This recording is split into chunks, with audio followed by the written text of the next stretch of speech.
Well, hello, hello, hello. Welcome once again for yet another episode of Unzipping. If you're new here, this is a series of videos in which I go over for the first time a game that caught my eye, but for one reason or another, I haven't had the chance to read before. So it's like an unboxing, but for a PDF. It serves a multitude of purposes, but mainly I can highlight a game from the indie community that maybe you haven't had the chance yet to look at. And then for me, it's an opportunity to actually read some games that I had, but time didn't allow me to actually appreciate it. So today we're looking over The Soul Survivor by W.H. Arthur, right? I reached him and he generously offered me a review copy, but I don't know anything about this game. I guess, I stumbled upon it on itch somehow, and I saw that was a card-based GM-less game. And if you guys know anything about my games, you know this is my jam. I love card-based games. I guess half of my games are card-based. I love GM-less games. I think 100% of my games are GM-less or have a GM-less option. So, and I think it's based on Chinese mythology that I don't know anything about, but it sounds very fascinating. So you can see why this thing really caught my eye, and I hope we can have some fun reading through it together, shall we? So let's go. Well, as usual, we start by looking at the each page on which you can find the game. The link is in the description. Go ahead and go give it a look by yourselves. And it starts with this long banner that I assume is the cover of the game. Again, I never read it. It's going to be my first time I'm unboxing it together with you.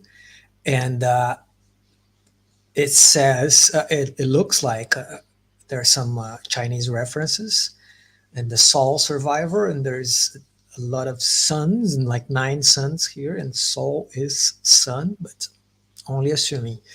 It has this kind of uh, cartoon vibe to the illustration. I don't know if it carries through the book, but it makes me feel like it is a kind of an adventure game. Let's read through it.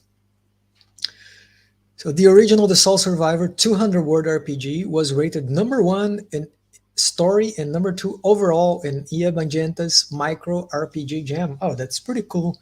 So we have some credentials here.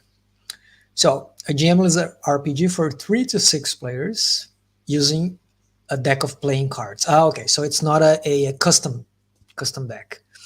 It's inspired by Chinese mythology. They share the role of a sun. Okay, so yeah, my first assumption was kind of correct.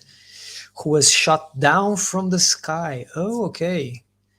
We tell the story of their journey. I'm assuming this sun shot down from the sky is a reference to some kind of Chinese mythology. We tell the story of their journey to make it back to the heavens before the world's plunged into eternal darkness. What a nice premise, right? I mean, it is this kind of a quest-based game, but it's you're a son, right? You're not a regular hero, and there is this kind of, probably it is an epic story because the fate of the whole world is at stake here, and well, it sounds amazing. It's written and designed by W.H. Arthur with short stories by Michelle Ken and Sen HHS, artwork by Sam Windsor and Chan Yon Mandy, and layout by Jen Hermston. So there's a whole team here. Okay, before I continue, let me take a look at this. This is the, printed edition that I think we can get. Very nice picture, by the way. It gives a sort of a mood. And here's a spread. You see, it does carry along with the this kind of cartoon illustration that I love.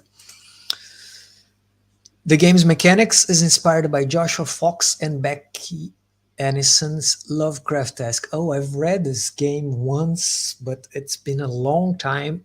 I honestly don't remember a single thing about it. So, yeah, it's going to be like the first time for me. It's a 28-page print edition. Okay, cool. So it can fit on our format here. And this is a guided by the sun game. What does that imply? Let's uh, let's see. Uh, Guided by the sun. It's an SRD by Arthur. Okay. Okay. So the SRD derives from the Soul Survivor. It was name is suggested by a friend here, and the download includes a PDF document and the logo.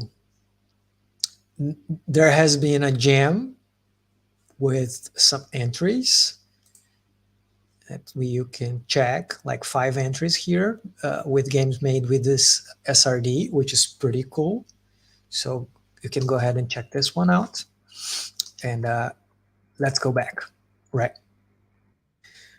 So, and you can buy it from Drive-Thru RPG. There's the link on the H page. There's a link for the, I'm assuming a print-on-demand version.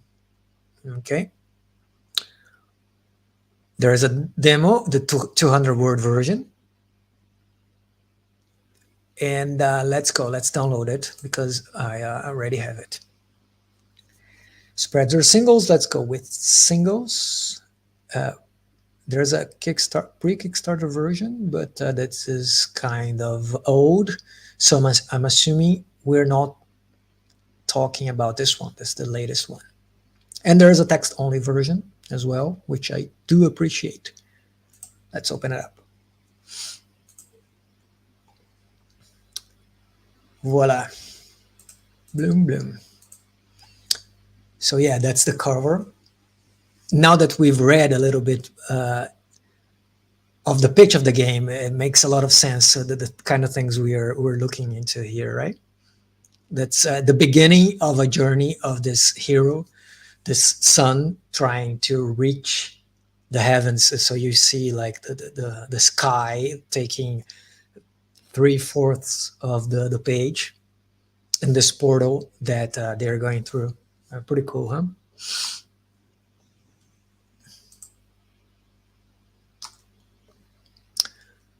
Let me see if I look at the spreads or, yeah, let's look at spreads.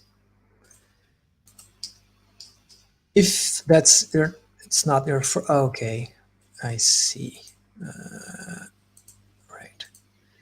If this is not your first time here, you know that I like to go to do a flip through of the game before I analyze it, just to get the vibe, you know? The thing you would do if you unboxed something, you just like take a quick look.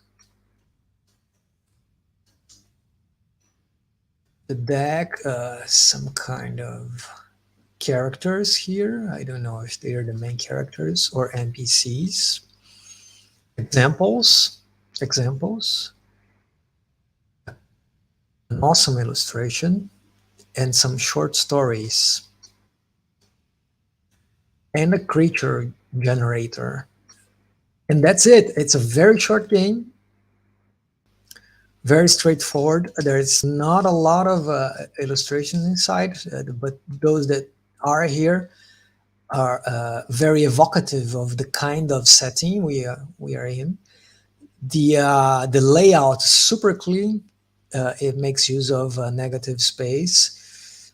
I really like the font, quite readable. And the distribution of the elements on the page are quite clear.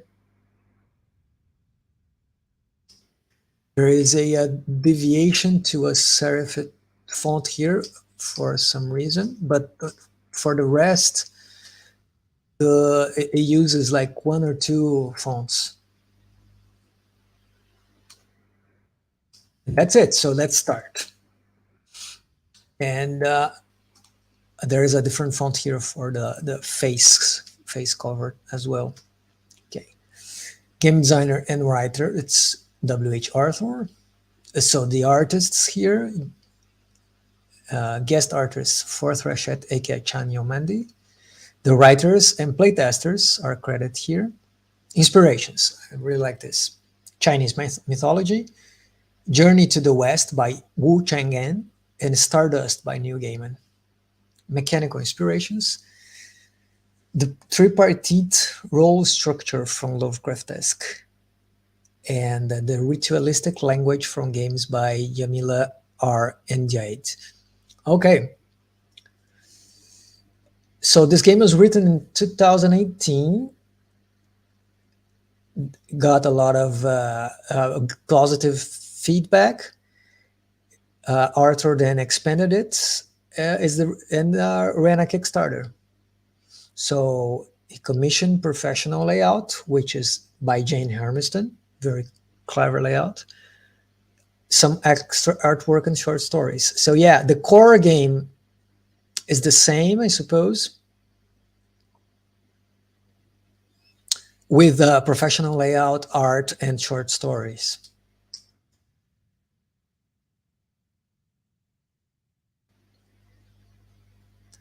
So the beginning. To alleviate the drought, the emperor ordered an archer to shoot down the 10 suns. As the last surviving sun, you woke up on earth wounded and confused. Can you find a way back to the heavens? Oh, so this gives a little more of the flavor, right? There's a reason you were shot down, the suns were shot down by this archer to alleviate the drought. So yeah.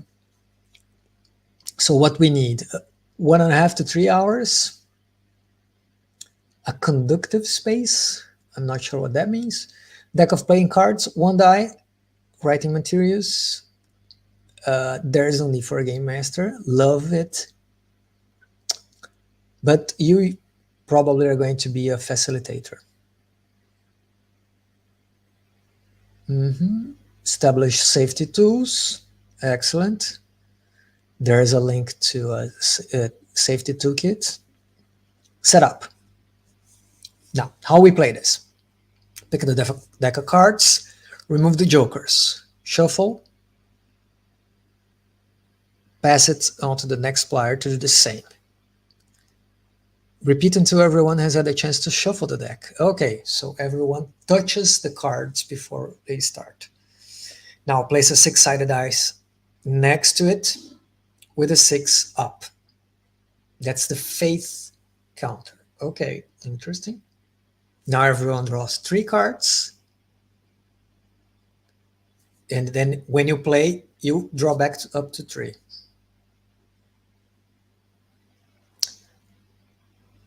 Oh, so all of the group play a single sun because there is one only surviving sun.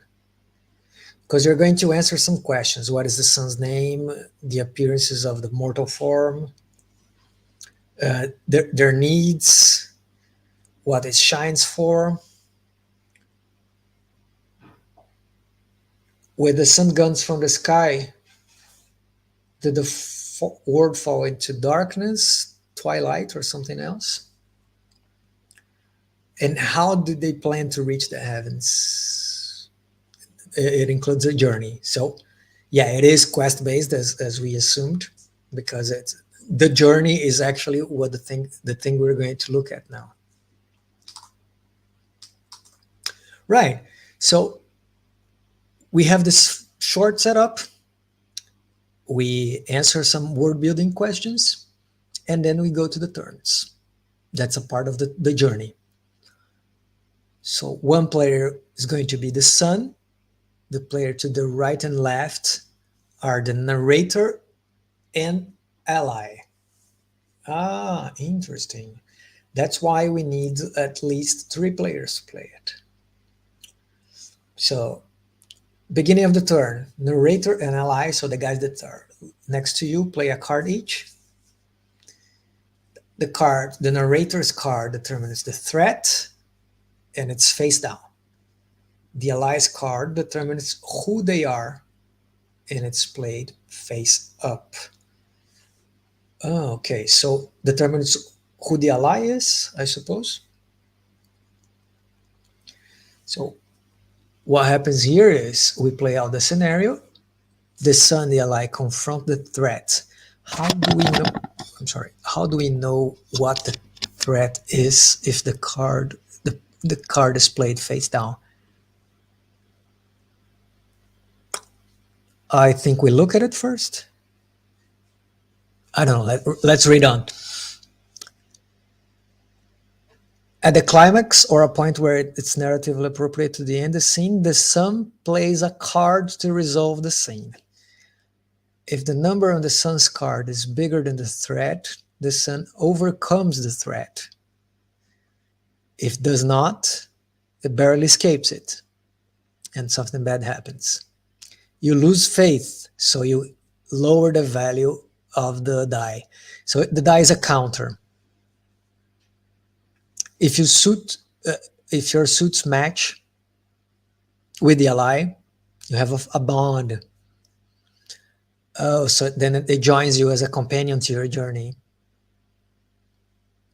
You put the ally's card face up on the companion track next to the deck. Okay. So I guess since the narrator sets the threat, the narrator reads the card or looks at it and explains what is the threat, what is going on, but does not show the value of the card. So the sun has to kind of guess or like bet on a card to try to overcome what the threat level kind of is that they don't know beforehand. And if your ally is a companion, you can use the companion instead of a card from your hand. If you use it, you place it face down. Okay, so you have this extra card as your ally. So let's say you're facing a threat and your hand is not very good and you think that the value of the threat is too high. What you can do is you can use a companion. Say your companion is a higher card, you use it, and then you flip it down. So they kind of sacrifice themselves for the sun's cause. Okay, so it's a very heavy, narratively heavy decision to make. Very interesting. So I guess those characters that we see later on are the allies. Ascension. When the journey comes to its natural conclusion, or when the sun has lost all their fates, you count the number of cards, both face up and down, on the companion track. This is the sun's luminosity. Okay, so this is the kind of a final score. Now you review one card from the deck and an extra card for each of the following questions answered with a yes. Did the sun accomplish what they set out to do? The question that they previously asked. Did you have any faith left? Was there 4 or more faith left? Did the sun fulfill the needs of their mortal body? So for each one of these that you answer yes, you review an extra card. So up to 4. The value of the lowest card drawn is the gloom. Now you compare your luminosity, which is adding together all the cards in your companion track, versus the gloom, which is the lowest card in your the cards you revealed by saying yes to those questions. Very cool. That reminds me, not to be like self-centered, but it reminds of a mechanic that I used on Run, my slasher solo RPG, that you, by the end of your journey, you compare the number of memories you collect versus, what is that? the leftover cards that you flip over. It's also a game based on a standard deck of cards. So yeah, it's cool to see this crossover of mechanics, even though Arthur probably never knew of my game before.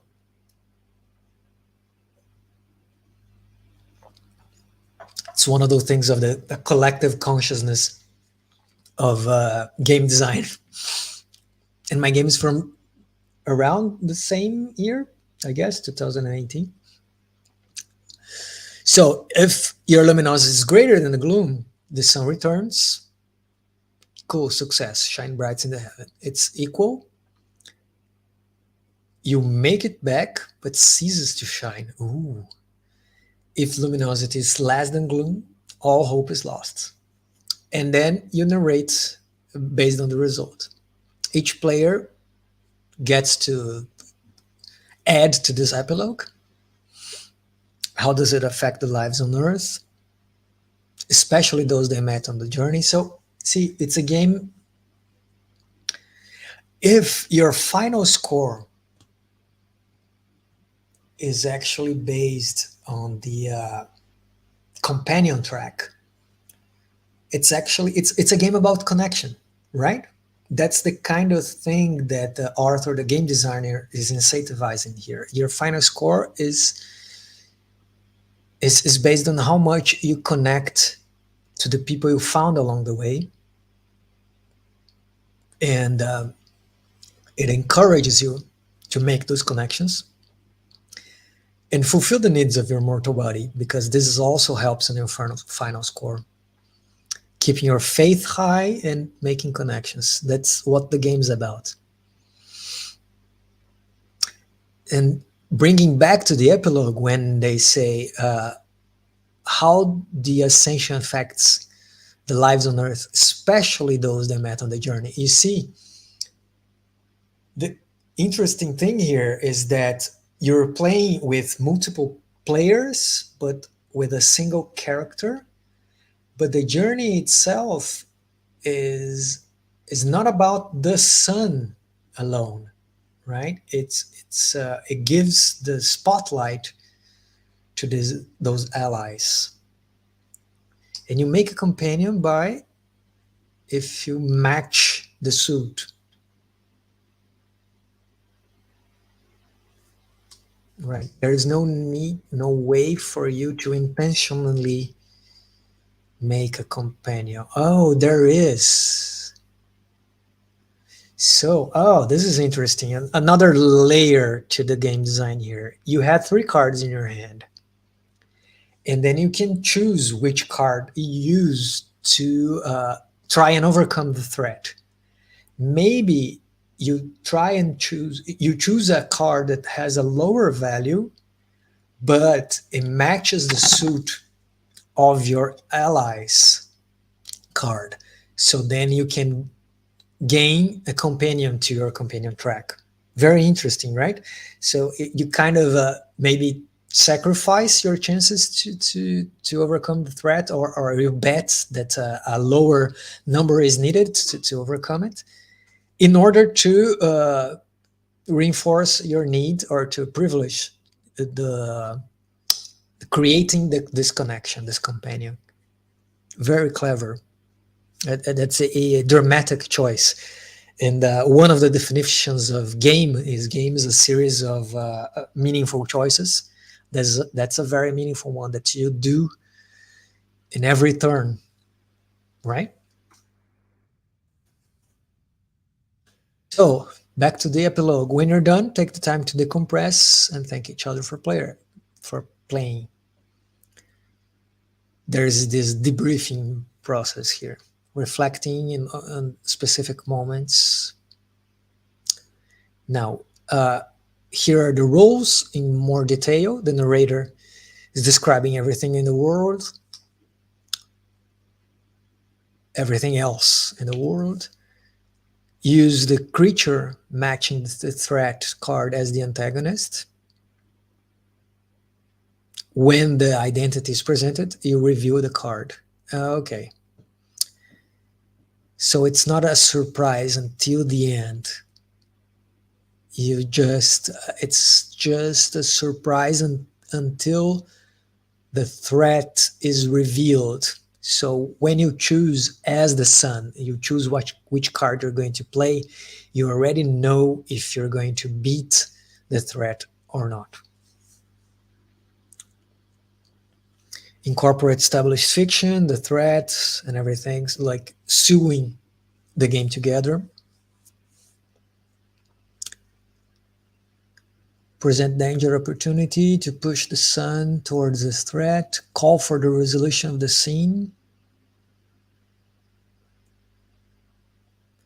If you haven't already, reveal the threat card before the sun plays theirs. Okay.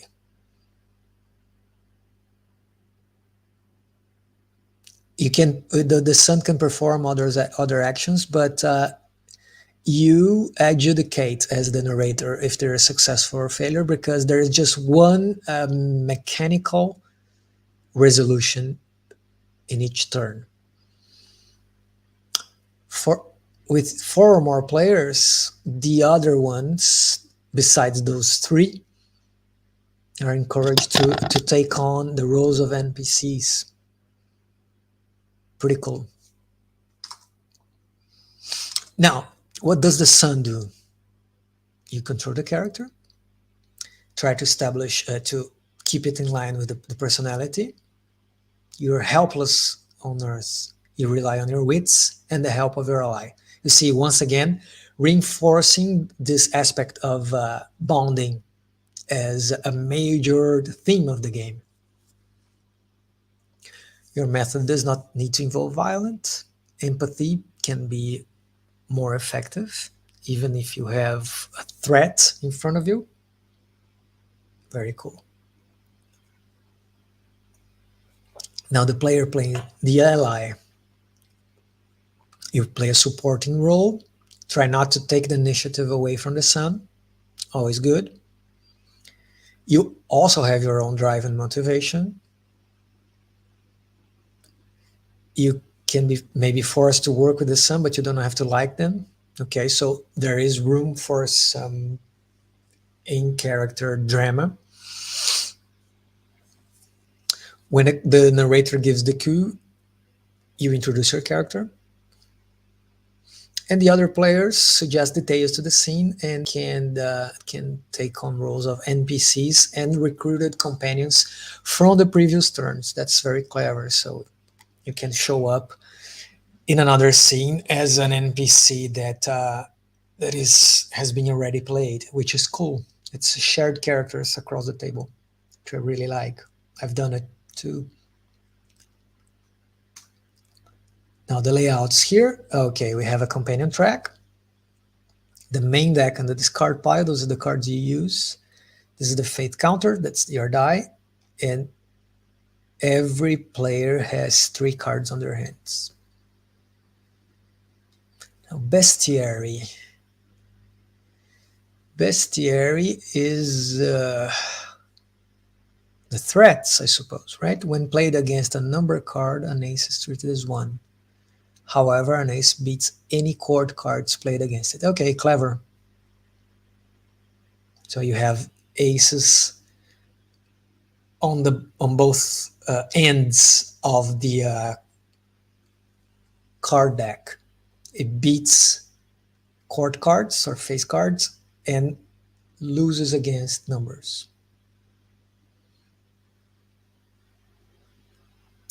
And then it goes to present those guys. They have a drive.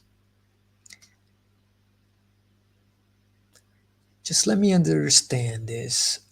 Okay, so they have like regular people here. Farmer, cowherd, a merchant, and literatus, a bandit, and a blacksmith, an imperial soldier, an assassin, a mystic, a monk. And then goes to the skeletal and goes to the supernatural ones. Spirits, chi, or the spirit essence, flows through all things, and it sometimes manifests in animals or objects to give them sapience. Okay, so then we have Stone Lion, Dryad, Arachne, and Serpent, Fox Spirit, and Crane. And then legendary creatures that are 10 Jack, Queen, and King. We have Ox Head, Onyx Tortoise, Kirin, Ivory Tiger, Phoenix, a Vermilion, a Dragon King, and the Azure Dragon.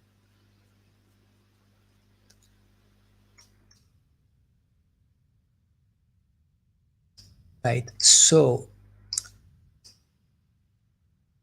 I think what I'm seeing here is that those NPCs, they can either be an ally or they can be the threat, right?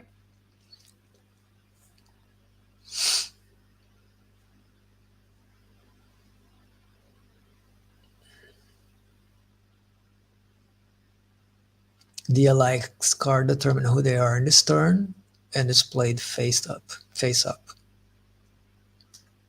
Yeah, so I think we draw from the deck, and those guys can be an opposition or an ally.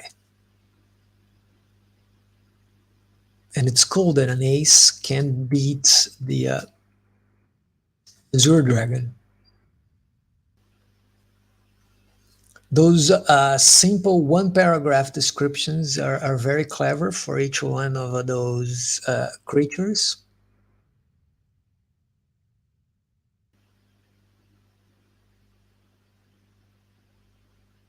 And each one has a drive to protect, to restore nature, to weave, to love, to bless, to forge, to remove corruption. The assassin, that's good. To remove corruption.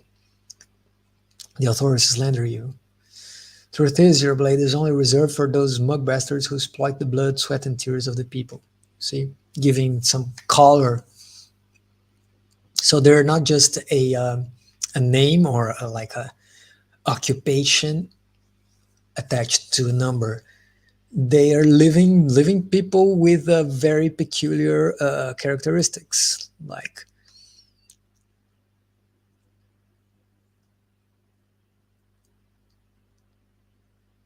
okay, the skeleton, for example, it's not just a regular skeleton you would find in a medieval fantasy setting.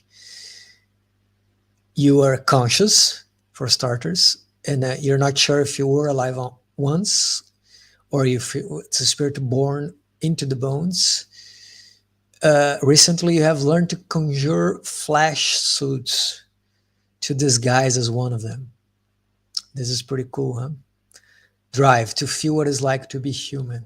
Super nice.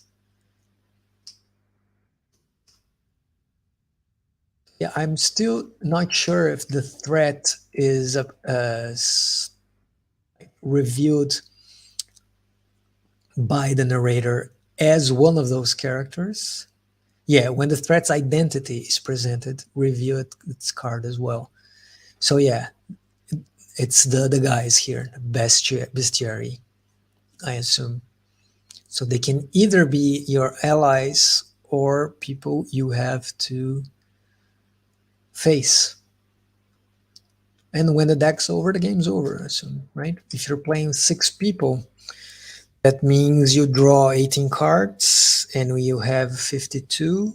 At, you play it 3 times, right? Sort of, a little more. Through all your cards. Like, yeah.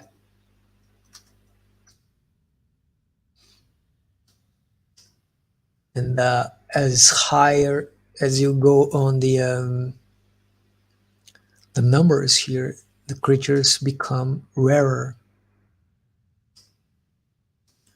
When played, Jack, Queen, and King are treated as 11, 12, and 13 respectively, but they lose to the ace.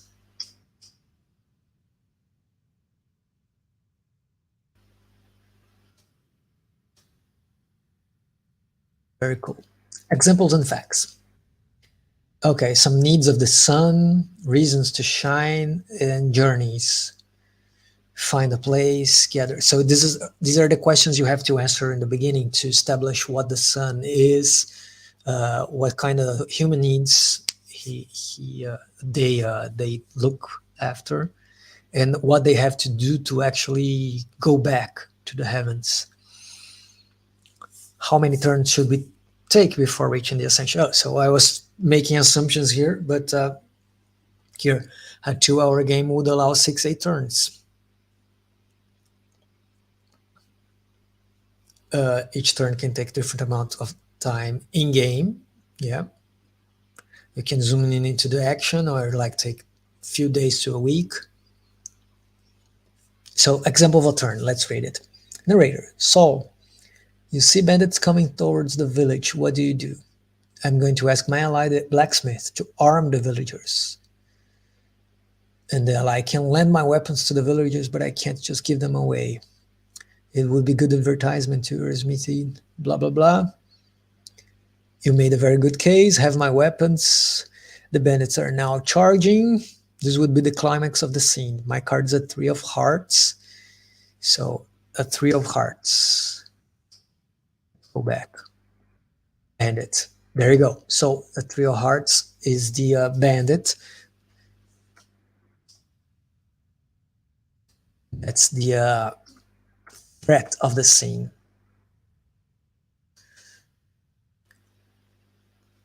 You can beat it with a 4 or higher, and bear in mind that you can keep the blacksmith as a companion if you match their suit. There you go, the choice you have to make, right? If it beats, then the narrator says, armed with the weapons and determination, they fought off the bandits. The sun can continue the journey. If it doesn't, despite having been armed, the villagers were no match. The witnessing, the looting and pillaging has caused the sun to drop a point in their fate. If you match Saul's journeys to find the eternal flame, right, it'd probably be great for my forge.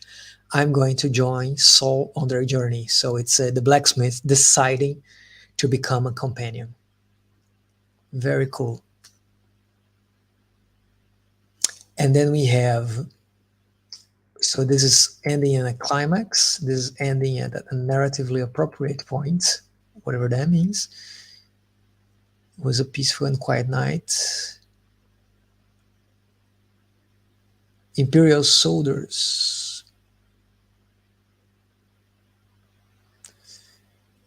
are marching to the forest. The ally will conjure an illusion. Is this the climax? No. We established that the mystic can do that easily. I'm just going to set camp. Sure. I think it's an appropriate endpoint for this turn. You can now play a card against my 4 of diamonds. Oh, you see, this is interesting. The climax of the scene doesn't need to be actually defeating the threat. In this example here, it gives the idea that the ally conjured an illusion and hid both of them from the Imperial soldiers. But since that was an ally action and it was established that it was easy to do already, the flipping, the comparison of the cards only happens after they wake up in the morning. If the card beats, you wake up feeling well rested and you were blessed by the forest spirits. Otherwise, you don't feel rested and you have anxiety, and the forest spirits were angry because you brought the Imperial soldiers. So the fascinating thing here is that you don't need to narrate the scene and have the confrontation with the threat be the climax of it. You can decide that this is defined by something else, but the success and failure in this case does not determine whether you drove off your threat or not, but the consequences of what happened to you. This is a very clever, very ingenious way of designing an encounter, so to speak. And then there's an example of an ascension, which is the end of the game. I'm not going to read through everything. Then there's this illustration of a very cool group of people around the table playing the game as the allies. You see they have three cards on their hands. That's a very good illustration.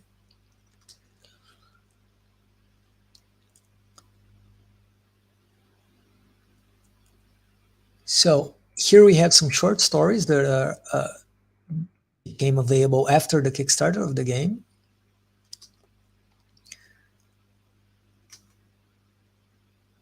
That adds to the fiction of the game, and probably offers you as a player some sort of further reference on the kinds of stories you can play with it, you can create with it. Since we're talking about Chinese mythology, at least for me, that I come from Brazil, and the references I have are more Western, more European. Maybe we would have some kind of a standard mindset that would drive us to the kind of stories we see in the variations of traditional Western fantasy. So if you have a chance to look over those short stories, they're quite short, really. You can get a bit more of a sense of the feeling of the setting by yourself, and not be kind of a lost or trying to force other references into this particular game, which is nice. And it's by the end of the book, which I appreciate, not like the World of Darkness games that have fiction on the start. You come to the fiction already informed with the mechanics, with the kind of characters you find. So when you read through the short stories, you can even imagine how would it it could play out in a game, right? This is a so those creatures, they're not a generator as I once assumed. They actually are a short reference for the creatures that you find, the bestiary.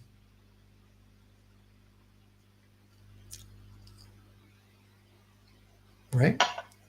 There's an onyx tortoise that I didn't see before. I have to go back. Vermilion bird. What is the card again? It's a 10 of the black suits. Let's go back.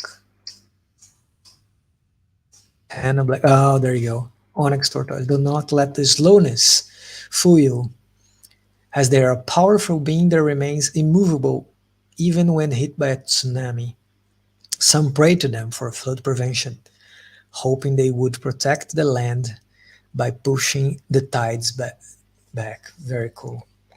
Drive to be immovable. So flavorful, huh? I wonder if those creatures presented in this bestiary all derive from the Chinese mythology, or some of them are the creation of the author, the game designer here. Of course, there's a farmer, cowherd, a merchant, and the assassin. But when we go to like those more flavorful ones, such as a ox head, arachne, serpent, kidding, ivory tiger, they sound Chinese influenced, like dragons, azure dragons. This bird, at least the illustration, is reminiscent of things that I've saw that bring me this idea of the Chinese mythology. So I'm assuming, yeah.